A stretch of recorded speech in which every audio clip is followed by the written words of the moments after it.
राजस्व मंत्री जगत सिंह नेगी की अध्यक्षता में राजगढ़ में हुई साइको एक्टिव ड्रग भांग की खेती पर चर्चा।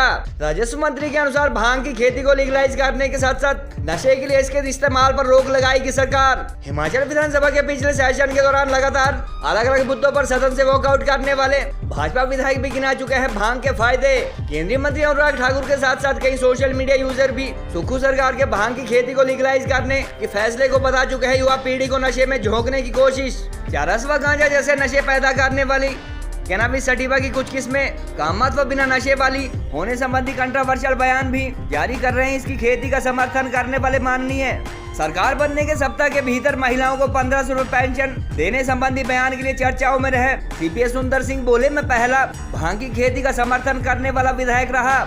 आजादी के 75 साल बाद हिमाचल के किसी मुख्यमंत्री व विधायकों को अचानक भांग की खेती के फायदे पता लगना भी चर्चा में। एक विधायक ने तो सदन में यहाँ तक कहा कि चरस का हर रोज सेवन रहा उनके दादा की लंबी उम्र का राज। 75,000 करोड़ के कर्ज में डूबी हिमाचल सरकार को भांग की खेती से आर्थिक बदहाली दूर होने की उम्मीद।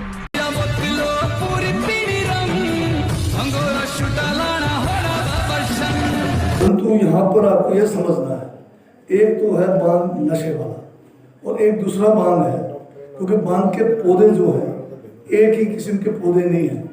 आज की तारीख में हमारे हिमाचल प्रदेश के अंदर भी कोई 1 दर्जन से ज़्यादा इसकी किस्में हैं। किसी में नशा बहुत है, किसी में नशा नहीं भी है, पर जो हम भांग की खेती कराएंगे वो जो है, जो अभी जंगली जो भांग है उससे नहीं होगा। पिछली सरकार थी तो मैं हमेशा इस मुद्दे को रखता था और मैं अकेला था शुरू में जब मैं भांग के लिए बात करता था। पिछले वक्त में आपने देखा होगा जो आजकल फेसबुक ट्विटर का में जुड़े हैं, तो मैं अकेला इस बात को करता था।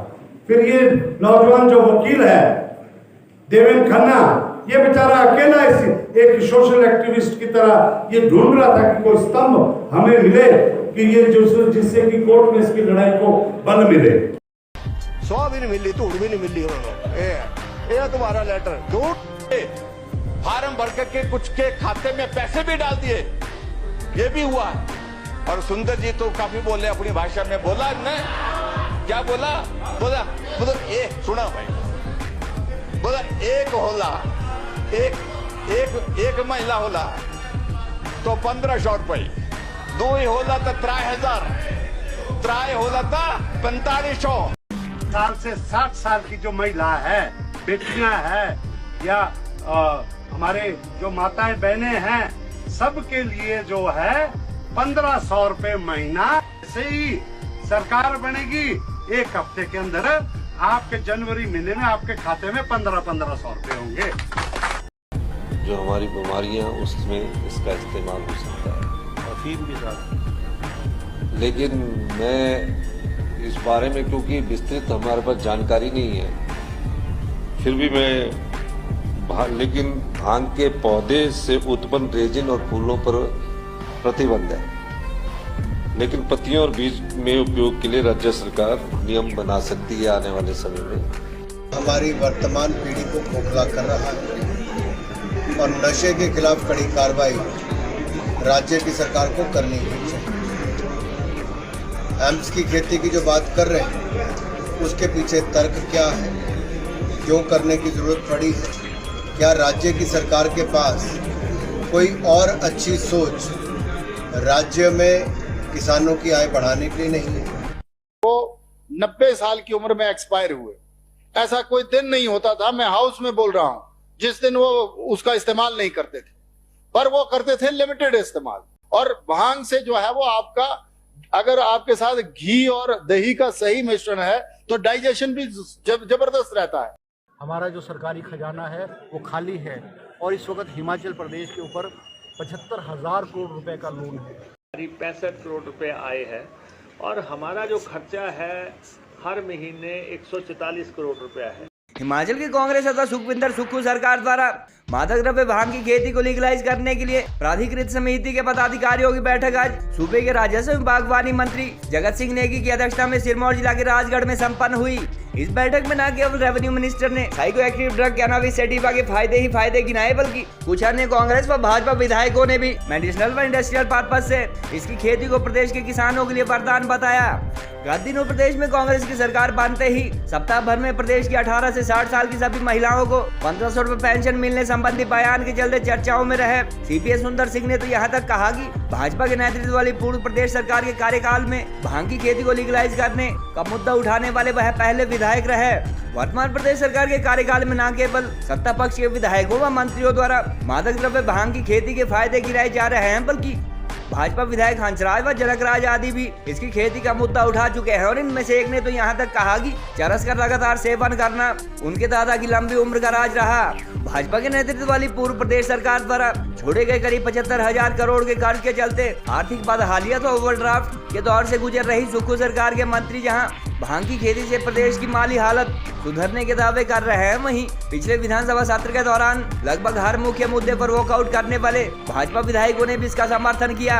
गत माह केंद्रीय मंत्री अनुराग ठाकुर अपने बिलासपुर प्रवास के दौरान हिमाचल सरकार की भांग की खेती को लीगलाइज करने की कवायद को युवा पीढ़ी को नशे में झोंकने की कोशिश करार दे चुके हैं और कई सोशल मीडिया यूजर भी इस मुद्दे पर अनुराग ठाकुर का समर्थन कर रहे हैं। भांग की खेती के लिए प्राधिकृत समिति की बैठक में बिना साइको एक्टिव ड्रग के नुकसान को गिनाए मौजूद माननीयों ने इससे तेल, कपड़े, क्रीम व पाउडर जैसी विभिन्न वस्तुएं तैयार करने की जानकारी दी और कैनाबिस अथवा भांग की कुछ किस्मों को बिना नशे अथवा कम नशे वाला होने जैसा कंट्रोवर्शियल बयान भी जारी किए। सीपीएस सुंदर सिंह ठाकुर ने आज हालांकि भांग की खेती को सीएम के व्यवस्था परिवर्तन के दावे से भी जोड़ा, मगर चर्चा इस बात का है कि यदि चरस व गांजा जैसे नशे पैदा करने वाली भांग से इतने ही फायदे थे तो आजादी के 75 वर्ष बाद तक की सूबे की कांग्रेस व बीजेपी सरकारों ने क्यों इसे वैध घोषित नहीं कर पाया। जो है शायद ज्यादा मतलब हम उसका प्रसार करेंगे, परंतु यहाँ पर आपको यह समझना है, एक तो है बांध नशे वाला और एक दूसरा बांध है, क्योंकि बांध के पौधे जो है एक ही किस्म के पौधे नहीं हैं। आज की तारीख में हमारे हिमाचल प्रदेश के अंदर भी कोई 1 दर्जन से ज़्यादा इसकी किस्में हैं। किसी में नशा बहुत है, किसी में नशा नहीं भी है, पर जो हम भांग की खेती कराएंगे वो जो है, जो अभी जंगली जो भांग है उससे नहीं होगा। हम जो भांग की खेती कराएंगे वो उस किस्म के बीज होंगे जिसमें नशा नहीं होगा। वो केवल जो है इंडस्ट्रियल मतलब यानी कि उत्पाद के लिए, चाहे उसमें कपड़ा बनाना है, चाहे उसमें किसी भी किस्म के जो भी आज की तारीख में, जैसे यहाँ मेरे साथी ने बताया कि 1000 नहीं 2500 से ज़्यादा जो है इसके भांग से जो है इसके उत्पाद बनते हैं, जिसमें भांग के तेल से लेकर भांग के क्रीम और पाउडर जो है, कॉस्मेटिक्स से लेकर खाद्य पदार्थ से लेकर वस्त्र से लेकर यहाँ तक कि मकान बनाने के लिए जो ईंटें हैं इसके, वो भी आज के तारीख में बन रहे हैं। तो उसमें बिल्कुल हमें ये शंका नहीं है कि जो खेती हम कराएंगे उसमें नशा तो होगा ही नहीं। हाँ, जहाँ मेडिसिनल दवाइयों के लिए जो बांध है उसकी खेती जो होगी वो ऐसे ओपन नहीं होगा। उसके लिए भी हम सब जो है आपसे राय ले रहे हैं कैसा उसको करना है। हो सकता है हमारी जो पॉलिसी बने उसमें दवाइयों के लिए जो चिन्हित जगह होगा शायद वो पॉली हाउस के अंदर बनाना पड़ेगा। उसके लिए जो है पूरे चारों तरफ से कैमरे लगे होंगे ताकि उसका दुरुपयोग ना हो या वो जो है लीकेज ना हो।